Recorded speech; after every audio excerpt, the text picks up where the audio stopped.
Assalamualaikum warahmatullahi wabarakatuh. Selamat sore, sahabat podcastmu Suara Dakwah yang Mencerahkan. Pada kesempatan kali ini, kita akan mendengarkan tausiah dari Ustadz Teguh Hidayat dengan tema yang tersisa di bulan Zulhijjah. Kepada Ustadz Teguh Hidayat, kami persilahkan. Bismillahirrahmanirrahim. Assalamualaikum warahmatullahi wabarakatuh. Innalhamdulillah, wassalatu wassalamu ala rasulillah. Asyhadu an la ilaha illallah wahdahu la syarika lah wa asyhadu anna Muhammadan abduhu wa rasuluhu alladzi la nabiyya wa la rasula ba'dah. Allahumma fashalli wa sallim ala nabiyil karim Muhammadin sallallahu alaihi wasallam wa ala alihi wa ashabihi wa man tabi'ahum bi ihsanin ila yaumiddin, amma ba'du. Pendengar podcastmu yang dirahmati Allah, alhamdulillah saat ini kita bisa bertemu kembali dalam keadaan sehat walafiat. Maka suatu kelaziman bagi kita untuk senantiasa bersyukur kepada Allah Subhanahu wa taala, karena ketika kita mampu untuk bersyukur, maka sungguh nikmat Allah akan ditambahkan kepada kita. Tetapi ketika tidak mampu kita untuk bersyukur, maka sungguh azab Allah akan menanti di hadapan kita. Yang kedua, salawat beriring salam mari kita senantiasa sanjungkan kehadiran baginda Rasulullah sallallahu alaihi wasallam, sosok teladan manusia paling mulia di sisi Allah Subhanahu wa taala, akhirul anbiya wal mursalin, yang seharusnya kita jadikan tuntunan, yang seharusnya kita jadikan panutan dalam segi-segi kehidupan kita, dan kita semua berharap syafaatnya besok di yaumil qiyamah. Hadirin jamaah rahimakumullah, kita sekarang berada di penghujung Zulhijjah. Maka kemudian yang menjadi pertanyaan sesuai dengan judul dan topik kita kali ini yang kita akan bahas, yaitu yang tersisa di bulan Zulhijjah. Hadirin rahimakumullah, bulan Zulhijjah sebagaimana yang kita tahu adalah merupakan salah satu di antara 4 bulan yang diharamkan oleh Allah Subhanahu wa taala. Dalam Al-Qur'an Allah menyatakan, a'udzubillahi minasyaitonirrajim. Bismillahirrahmanirrahim. Inna iddatasy syuhuri 'indallahi 12 syahran fi kitabillah yauma khalaqas samawati wal ard fi minha arba'atun hurum dzalikad dinul qayyim fala tadhlimu fihinna anfusakum wa qatilul musyrikina kafah kama yuqatilunakum kafah. Al-Quran surat At-Taubah ayat 36.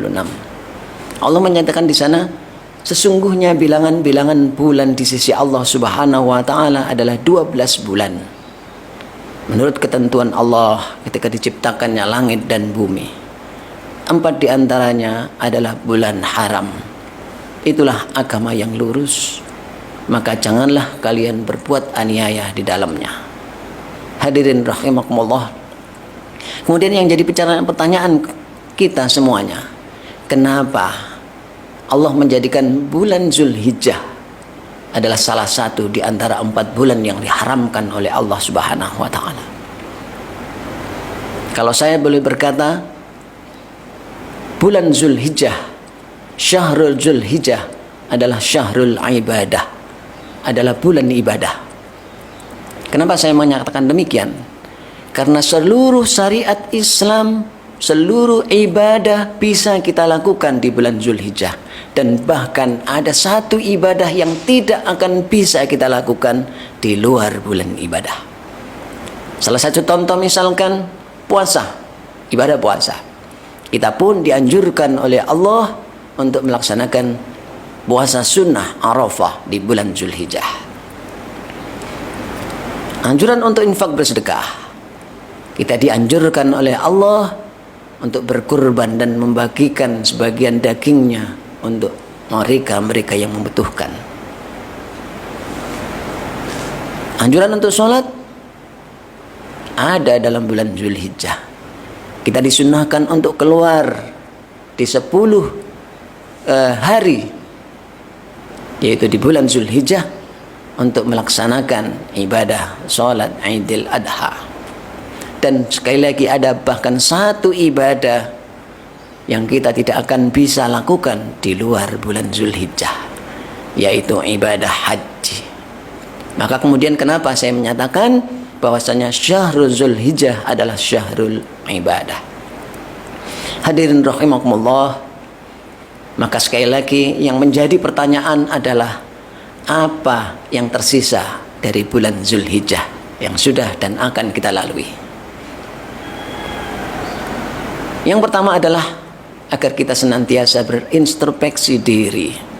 Sudahkah hikmah bulan Zulhijjah yang seharusnya kita dapatkan sudah mampu kita tanamkan dalam diri kita?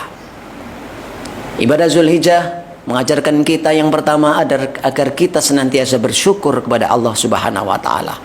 Bersyukur atas nikmat yang sudah Allah berikan. Maka kenapa di bulan Zulhijjah kita dianjurkan untuk berkurban? Salah satunya adalah agar kita mampu untuk menunjukkan rasa syukur kita kepada Allah Subhanahu wa taala. Allah dengan tegas dan lugas menyatakan dalam surat Al-Kautsar, "Inna a'tainakal kautsar, fasholli li rabbika manhar." Sesungguhnya telah aku berikan kepadamu wahai Muhammad nikmat yang sangat amat banyak. Fasholli li rabbika wanhar. Maka dirikanlah salat dan berkurbanlah. Maka kurban, ibadah kurban adalah merupakan bentuk rasa kesyukuran kita atas nikmat yang sudah Allah berikan kepada kita begitu banyaknya. Yang seandainya kita menghitung, kata Allah, kita tidak akan mampu menghitungnya. Wa in ta'uddu ni'matallahi la tuhsuha. Sekiranya engkau akan menghitung-hitung nikmatku, kata Allah, maka sungguh engkau tidak akan mampu menghitungnya. Bahkan kita ditantang oleh Allah. Kalau kalian mampu, kalian jadikanlah seluruh samudra di dunia ini sebagai tintanya untuk menulis nikmat dan karunia yang Allah berikan. Maka sungguh seluruh samudra di atas dunia ini akan habis sebelum nikmat Allah yang telah diberikan kepada kita selesai kita tuliskan. Allah menyatakan dalam Al-Quran, "Lau kanal bahru midadan li kalimati rabbi, lanafidal bahru qabla an tanfadha kalimatu rabbi, walau ji'na bimithlihi madada." Lau kanal bahru, sesungguhnya seandainya samudra di atas dunia ini midadan, engkau jadikan tinta, li kalimati rabbi, untuk menuliskan tanda-tanda keesaan Allah, untuk menuliskan nikmat-nikmat yang sudah Allah berikan kepadamu, lanafidal bahr, maka sungguh akan habis seluruh samudra yang ada di dunia ini. Qabla an tanfadha kalimatu rabbi, sebelum nikmat karunia Allah yang telah diberikan kepada kita selesai kita tuliskan. Walau ji'na bimithlihi madadan, walaupun seandainya engkau datangkan samudra sebanyak itu pula, maka sekali lagi nikmat Allah tidak akan selesai kita tuliskan. Ini tidak lain dan tidak bukan karena begitu banyak nikmat dan karunia Allah kepada kita. Maka sekali lagi, ketika bulan Zulhijjah selesai, sudahkah ibadah yang kita lakukan di bulan Zulhijjah ini adalah merupakan perwujudan dari rasa syukur kita kepada Allah? Barangkali apa yang kita lakukan adalah bentuk arogansi kita. Kita ingin menunjukkan kepada sesama manusia, saya sudah berkorban. Kalau sudah demikian, maka tidak ada rasa syukur di dalamnya. Maka sekali lagi, kita hendaklah berintrospeksi diri kita. Sudahkah ibadah-ibadah yang kita lakukan di syahrul Zulhijjah ini menjadikan kita orang yang bersyukur? Atau barangkali bahkan kita melaksanakannya hanya untuk ogah-ogahan, hanya untuk gagah-gagahan saja? Maka sekali lagi sungguh kita tidak akan mendapatkan keridhaan dari Allah Subhanahu wa taala. Karena sesungguhnya bukan dagingnya yang diterima oleh Allah, bukan bulu-bulunya dari kurban yang kita turunkan, yang kita lakukan yang diterima oleh Allah, bukan darah yang kita tumpahkan yang diterima oleh Allah. Karena sesungguhnya Allah hanya menerima takwa dari kita semuanya. La yanalallahu luhumuha wala dima'uha walakin yanaluhu taqwa minkum. Hadirin rahimakumullah. Yang kedua, bulan Zulhijjah mengajarkan kepada kita untuk menjadi orang-orang yang punya empati dan simpati kepada sesama manusia. Maka pertanyaannya yang tersisa di bulan Zulhijjah ini, sudahkah bulan Zulhijjah mengajarkan kepada kita, menjadikan diri kita orang yang punya empati dan simpati kepada sesama. Sekali lagi, jangan-jangan kita melakukan ibadah yang ada di bulan Zulhijjah yang kita lakukan selama ini adalah bentuk daripada kecongkaan kita, bentuk dari rasa angkuh kita, bentuk dari rasa kesombongan kita kepada sesama. Maka sekali lagi, introspeksi. Sudahkah rasa empati dan simpati menghujam dalam diri kita? Hadirin rahimakumullah. Yang ketiga, ibadah Zulhijjah yang kita lakukan adalah mengajarkan kepada kita untuk meneladani Nabiullah Ibrahim dan Nabiullah Ismail. Lalu kemudian yang menjadi pertanyaan, kenapa Nabiullah Ibrahim?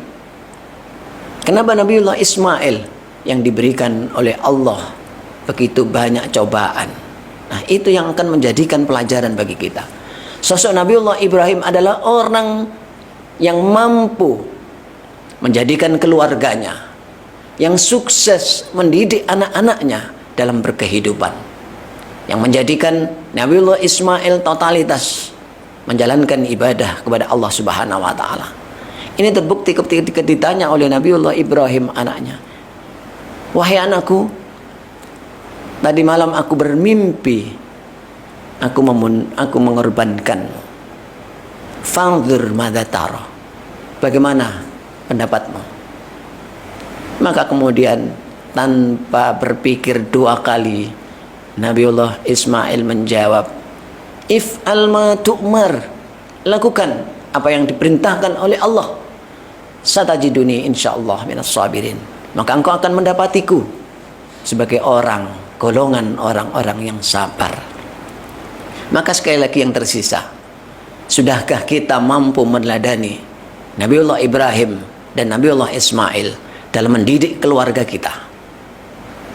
Sudahkah kita mampu mendidik anak-anak kita menjadi anak-anak yang membanggakan, yang akan mendoakan kedua orang tuanya?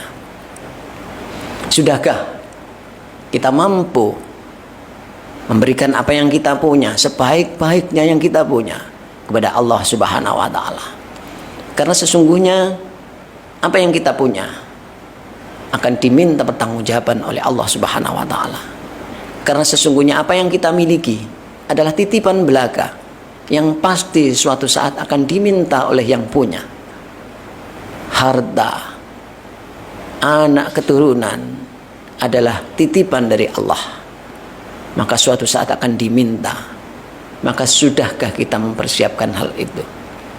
Tiga hal itu ketika kita sudah mampu melaksanakannya, maka sungguh kita akan dinyatakan orang-orang yang lulus dari bulan Zulhijjah, yang nanti akan mendapati Syahrul Muharram, bulan baru, bulan Hijriyah. Hadirin jamaah rahimakumullah, Nabiullah Ibrahim dan Nabiullah Ismail mengajarkan kita akan pentingnya arti tauhid dalam diri kita, pentingnya pendidikan karakter kepada anak-anak kita. Ini sudah diajarkan kepada kita melalui Nabiullah Ibrahim dan Nabiullah Ismail. Maka mereka-mereka yang menjadikan Rasulullah SAW teladan, setidaknya ada 3 kategori. Ketika kita dijadikan oleh Allah atau kita jadikan Rasulullah SAW sosok teladan, maka sesungguhnya harus ada 3 indikasi yang ada pada diri kita. Allah menyatakan dalam Al-Quran, A'udzubillahi minasyaitonirrajim. Bismillahirrahmanirrahim. Laqad kana lakum fi Rasulillah uswatun hasanah liman kana yarjullah wal yawmal akhir wa dzakarallaha katsiran. Salah satunya adalah mereka-mereka yang menjadikan Allah tujuan mereka. Mereka-mereka yang mengharapkan ridho dari Allah Subhanahu wa taala. Itu adalah salah satu indikasi di antara 3 indikasi ketika kita memproklamirkan menjadi mereka-mereka yang menjadikan Rasulullah SAW sosok teladan. Maka sekali lagi, Allah adalah tujuan kita, dari Allah, dan kita akan kembali kepada Allah Subhanahu wa taala. Hadirin rahimakumullah, mungkin itu yang bisa kita sampaikan. Mudah-mudahan kita mampu menjadikan bulan Zulhijjah ini penuh dengan makna, penuh dengan hikmah yang akan menancap dari diri kita semuanya. Kita berharap ibadah-ibadah yang kita lakukan adalah ikhlas karena Allah semata. Karena sesungguhnya hanya ibadah yang ikhlas yang akan diterima oleh Allah Subhanahu wa taala. Mukhlishina lahuddin, ikhlas dalam beragama.